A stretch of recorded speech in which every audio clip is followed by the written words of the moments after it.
All right, Proverbs chapter 30 is going to be different than what we've seen in the past.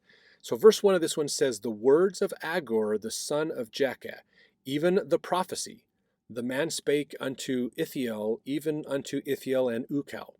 So, this is the words of a person named Agur. This is not Solomon. This is somebody else, and they've added this into the book of Proverbs. There is a prophecy from Agur that they're going to add in here as well. So this is going to go in a bit of a different direction than what we've seen in the past. So I did some looking into Agur to understand him better, and it comes out on Wikipedia. It says Agur ben Jakeh, which is Ben is son of, basically. This person was a sage of Arab descent and a compiler of a collection of proverbs found in Proverbs 30, which is sometimes known as the Book of Agur or Sayings of Agur. Now, there's a bit of a play on words on the titles that he gives himself as he goes through in that first verse, basically. Says the text seems to say that he was a Masaite, a gentilic termination not being indicated in the traditional writing, Hamasa. They believe that he was in the land of Mash, which is a district between Judea and Babylonia, is where he was. A lot of nomadic or semi-nomadic groups were in that area. The names were pretty interesting. It says here, Agur denotes the compiler, the one who first gathered maxims together. Son of Jakeh denotes the one who spat out or despised. Ithiel, the words of God, exclaiming, I can transgress the law against marrying many wives without fear of being misled by them. Another interpretation is that Agur means the one who is brave in the pursuit of wisdom. The son of Jakeh signifies he who is free from sin. Hamasa, the burden, he who bore the yoke of God. Lethiliel, he who understood the signs and deeds of God, or he who understood the alphabet of God, that is the creative letters of we Ukal, the master. So we could look at this and say that it kind of fits with Solomon to an extent, or somebody like Solomon who was despised, or they were kicked out. They didn't follow the word of God. They were punished, but yet they thought they were righteous and good and doing those things. So it's interesting, those planned words kind of follow a similar idea of that flipping, what's good and bad is good kind of an idea. So just some interesting ideas of what was going on with these names in verse 1. Now, verse 2, surely I am more brutish than any man. I have not the understanding of a man. I neither learned wisdom nor have the knowledge of the holy. So he doesn't understand God very well, and he hasn't taken the time to learn what's going on around him as well. He's kind of a bit of when he says, I am more brutish than any man, he tends to be kind of a bull in the china shop type idea. I just show up and I use my brute force to just make anything happen that needs to happen. I don't fully understand what's going on. I need to get this done, and I just force my way to get it done. So in verse 4, who hath ascended up into heaven or descended?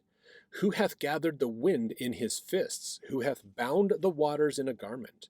Who hath established all the ends of the earth? What is his name, and what is his son's name, if thou canst tell? So he's asking basically, who is God and who is the Son of God? Really what he's trying to say here. Verse 5, every word of God is pure. He is a shield unto them that put their trust in him. This is a valuable verse for us. Every word of God is pure.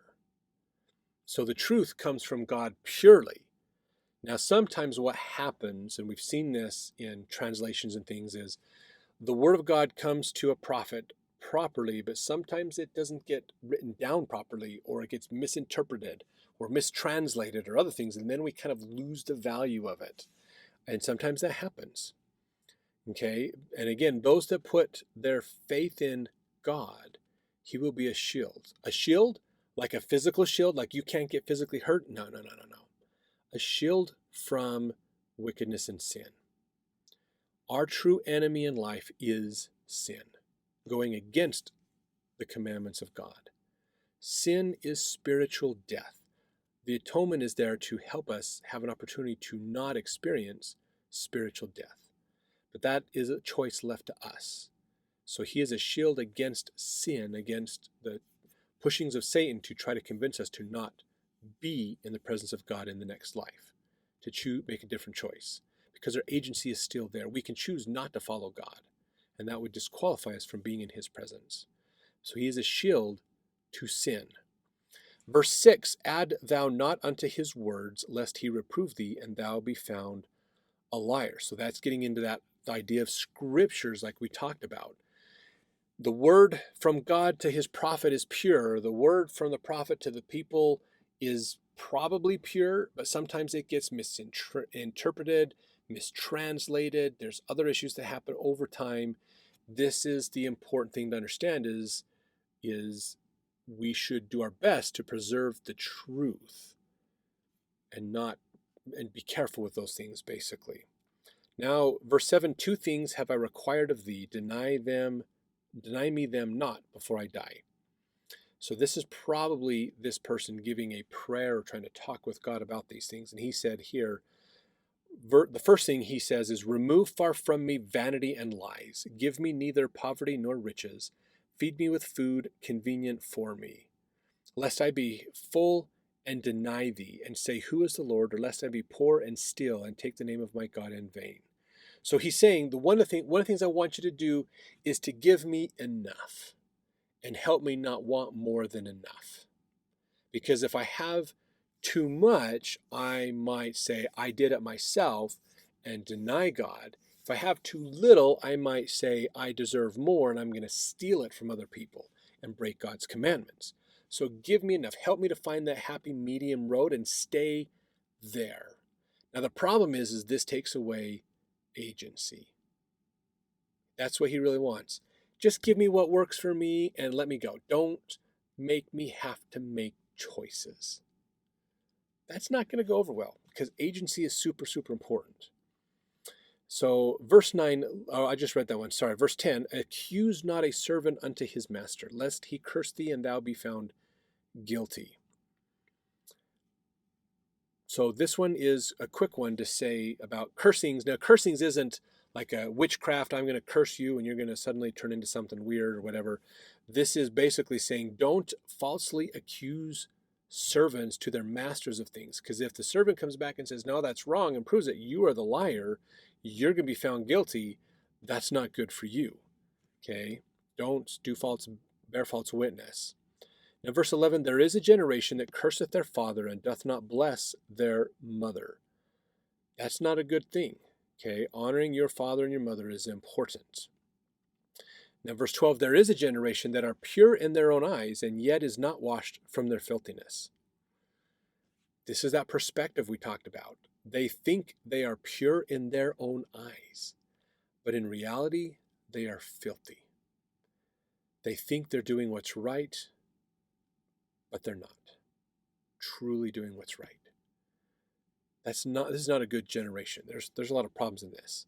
There is a generation, oh, how lofty are their eyes, and their eyelids are lifted up. They're looking up. They are full of pride. They're snobs. They're looking up, basically, is what it's talking about. Verse 14, there is a generation whose teeth are as swords, and their jaw teeth as knives, to devour the poor from off the earth and the needy from among them. This is a group of people that are prideful, that are backbiting, that will argue and have lots of contention and hatred among them. They're generations that believe they're righteous when they're actually wicked. They are generations that will not honor their father and their mother. This is a heck of a generation. Verse 15, the horse leech. This is a blood-sucking parasite, which is never satiated. So the horse leech, if you've ever swam in a mountain pond, you found leeches, these little slimy-looking black worms that suck themselves to you and start gnawing to get blood out of you. Okay, the horse leech hath two daughters, crying, give, give. There are three things that are never satisfied. Four things say not, it is enough. Now, this is kind of a weird verse. You might look at this and go, what is up with this? So let's look at this from the New Revised Standard Edition. So the difference, if you're not sure about the difference, the King James Version is a version of scriptures that really comes from ultimately William Tyndale. He made a translation of the Bible, and the King James Version substantially follows what he wrote, which is okay. It's actually a good translation. It's King James Version. So William Tyndale did most of the translation work. The King James Version is basically just taking what they did and copying it down, kind of a thing. But they used a lot of manuscripts and things to look at. Since the King James Version has come out, there's been other Greek manuscripts that have been found. So the New Revised Edition has taken more Greek manuscripts to be found, which is mostly where we don't find a lot of Hebrew and Aramaic from the New Testament. We do find a lot of Greek because it was all translated into Greek, and those are the manuscripts that seem to have lasted. The Hebrew Bible is still around, and you can still find it because it's been preserved through Jewish history and lines.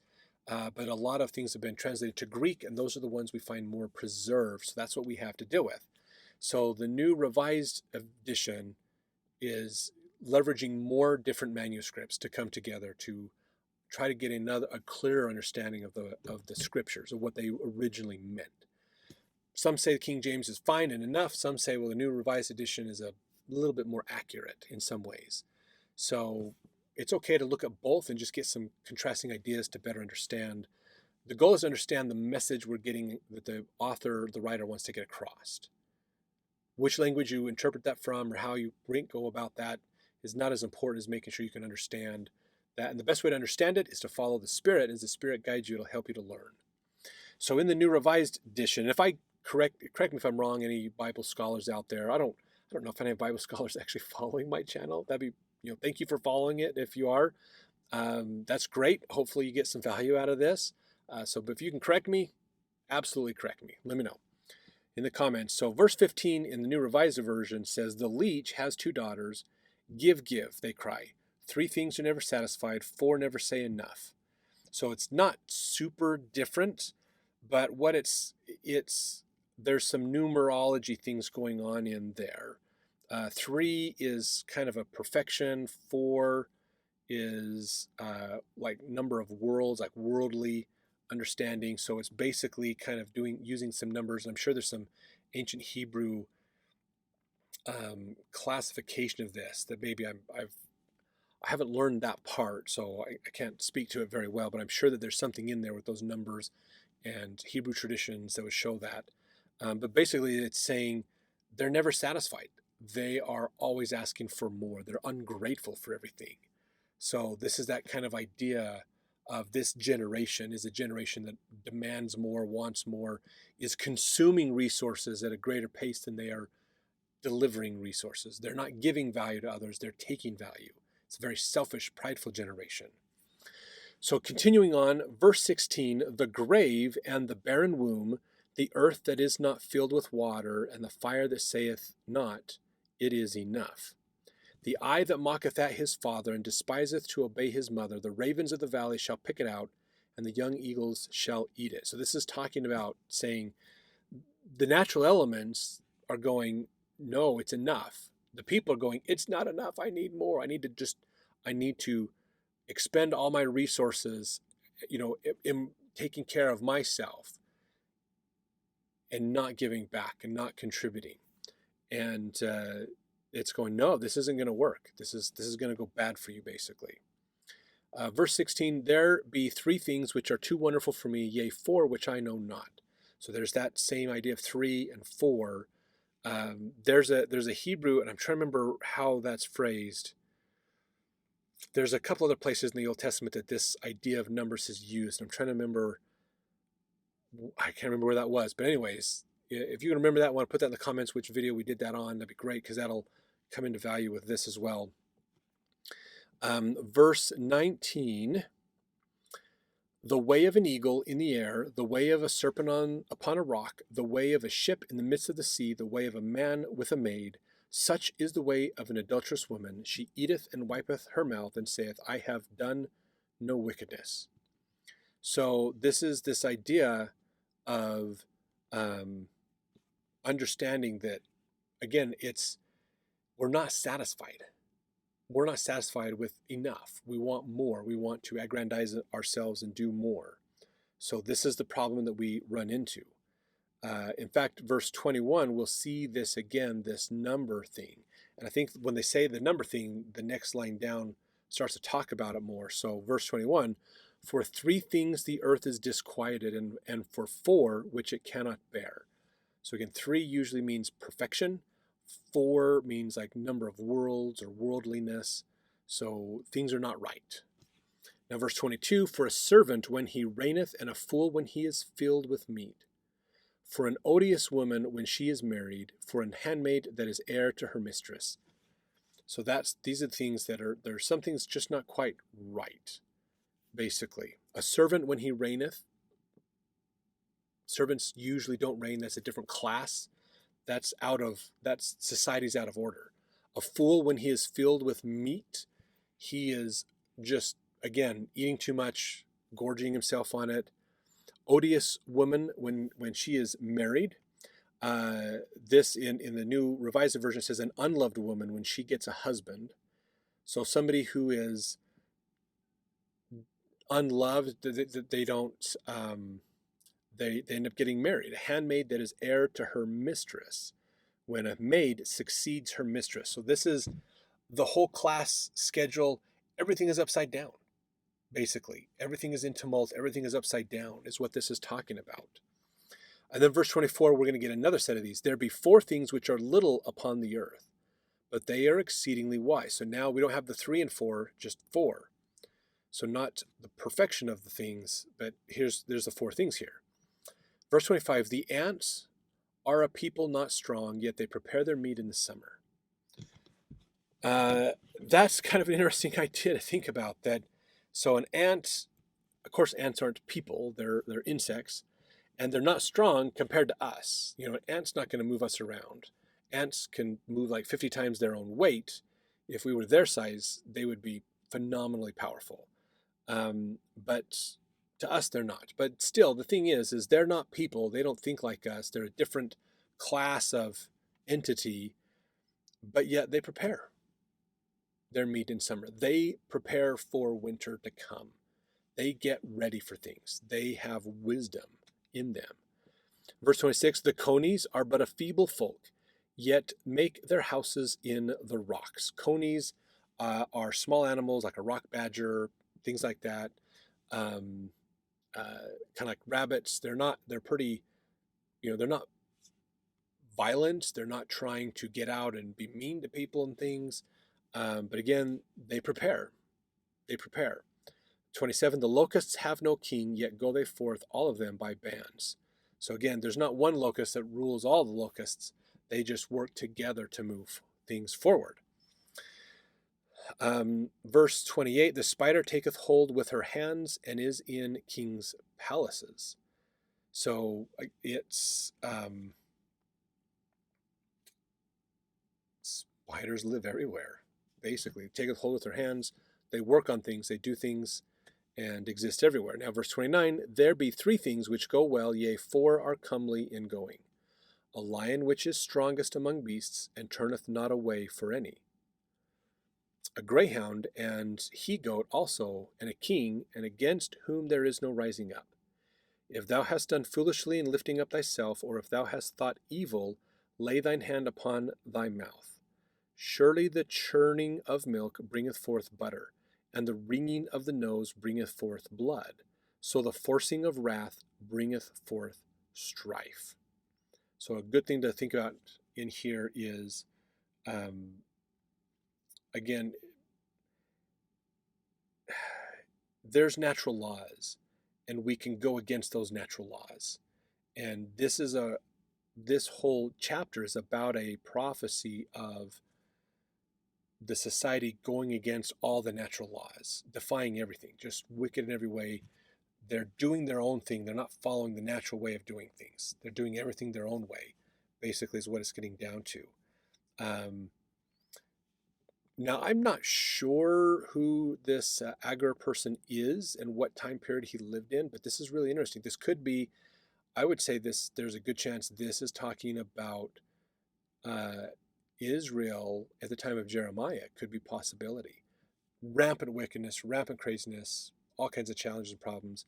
Could it be prophecy of latter day type stuff? Maybe, because I can see a lot of similarities there. But the thing is, a wicked society is a wicked society is a wicked society. There's a lot of similarities between them all. But an interesting prophecy. So let's jump over to the next proverb, which is our last one, to continue on with this.